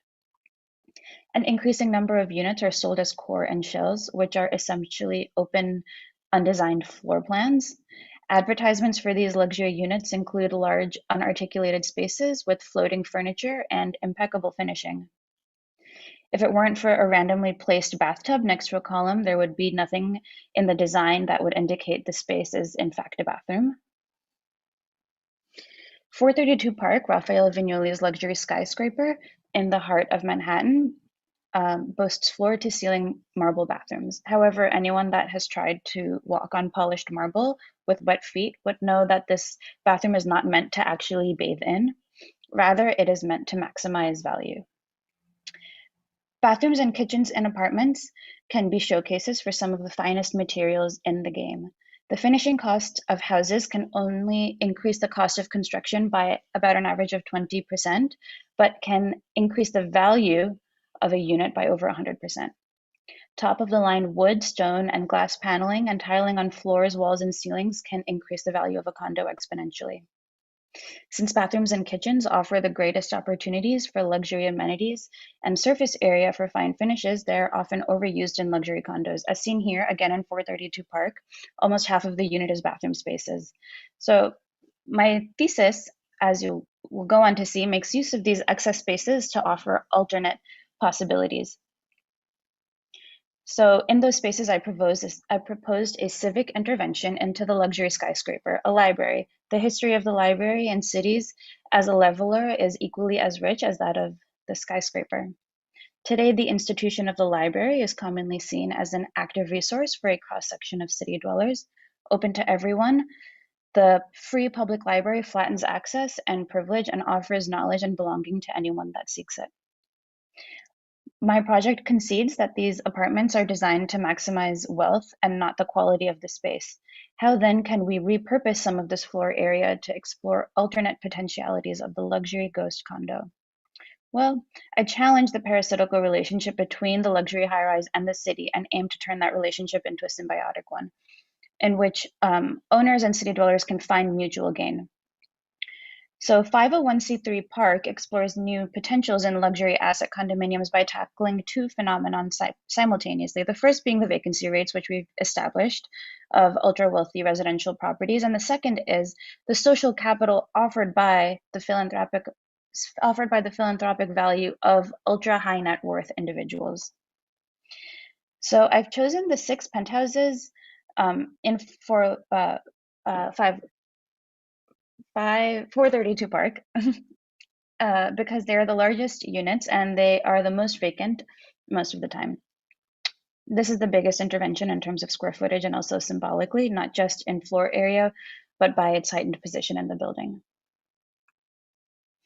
This project explores hybrid forms of habitancy, resulting in residential properties with civic functions that offer 501c3 philanthropic tax exemptions for the ultra wealthy. By turning the shell companies that own these units into private charitable foundations, the city regains some valuable civic spaces in areas that need them most, while the owners benefit from what they care about the most, tax-exempt estates and valuable philanthropic status and donor recognition. So this creates a stack of programs that would typically be used as community connective tissue in cities. The site surrounding 432 Park is designed for tourists and visitors, a toy town with a series of amenities that don't actually serve the local community. The few libraries that are available here are usually sole purpose, like vocational training and workforce development. The new program I introduce will fill the gaps in community resources by plugging into existing network of New York public libraries. By clearing out existing program and concentrating public uses, my thesis facilitates the delicate breach of community into an infrastructure that was never intended to support it, while simultaneously building social capital for its donors. The typical 432 Park penthouse is up to 8,000 square feet. My proposal offers 2/3 of that floor plan to the New York Public Library as a tenant, while leaving 2,400 square feet for a 2-bed, 2-bath, ultra luxury apartment. So the average 2-bedroom apartment in the neighborhood is approximately 1,000 square feet, and this, even having removed 2/3 of that, is still over twice that. The floor plate of the library spins up the penthouses to create variability of views for both the owner and the public. Varied program orientation allows for equal view distribution. Just like its penthouse bathrooms, 432 Park's ground plane focuses on luxury materials and not its quality or spatial organization, resulting in a cold, uninviting space. The privately owned public space you can see in the background is similarly austere and underused. As 432 Park takes its cues from the square, I use the circle as a form to integrate and extend the ground plane into the sidewalk. The library entrance chips off the square and reclaims space for the city. To push back against the poor door pitfalls that are often created by such programs, the plaza is centralized and has equal visual space and a heightened sense of wonder, while the entrance to the library is partitioned for public-private use, and does not establish a hierarchy. I reintroduced the building to the city through the public realm to offer an alternative to consumption space, with a sculpture garden to offer a sense of arrival, and extending a hand out to the cross-section of passers-by to welcome them in. Upon entry, the elevator takes you directly to the 91st floor, where the user will be welcomed by a double-height space surrounded by stacks and private reading rooms. Double-height spaces are used throughout the building to create a sense of arrival, gathering, and wonder by reclaiming views that belong to the public while breathing air into the previously sterile interior. This library moves beyond just sharing infrastructure as mode of distributing shelter and information, but also as a means for delight. The second floor is a reading space designed for quiet introspection in secluded reading cubbies. The third floor is a daycare space that can be used explicitly for childcare or as a drop-off where parents or caretakers can drop off their children while they use their other library programs. The double height space here provides for views of the floor above, making the space feel more familiar for children by creating a visual connection to their caretakers. The elements of play are informed by what Quentin Stevens calls loose space, whereby children can build their own narratives and choose the different potentialities offered by abstracted forms. The fourth floor is a co-working space that offers a variety of working typologies across scale and formality, including medium and large meeting rooms with gradients from fully private to semi-private and formal and casual formal gathering to casual discussion. By integrating childcare and co-working, this library destigmatizes the integration of productive and reproductive labor, creating new opportunities for women and caregivers to participate in the workforce. The art world is a parallel to ultra-luxury housing, where wealth and opportunity are consolidated. The remaining 2 floors integrate space for creative professionals to work, rehearse, and exhibit their art, thus giving emerging New York artists an opportunity in prime real estate to foster their creative potential. This project explodes the concept of the high-rise condo by dissecting its kit of parts and offering new imaginaries for public uses. Throughout the building, the public and private can coexist without disturbing each other. Not that there's anyone to disturb here, but the residential potential and luxury value of the penthouse is unencumbered while creating a vivid and lively public realm 1,500 feet above the New York City streets. The new relationship I'm trying to achieve between the public and private rooms parallel a change relationship between the building and the city by creating breaches between asset urbanism and civic space. So the main takeaways from this project is that architecture is more than just making cool buildings, or in this case, the tallest residential building in New York. I wanted to highlight the detrimental effects that architecture can have on a community, but also the way design can be deployed to give back to the space from which it takes.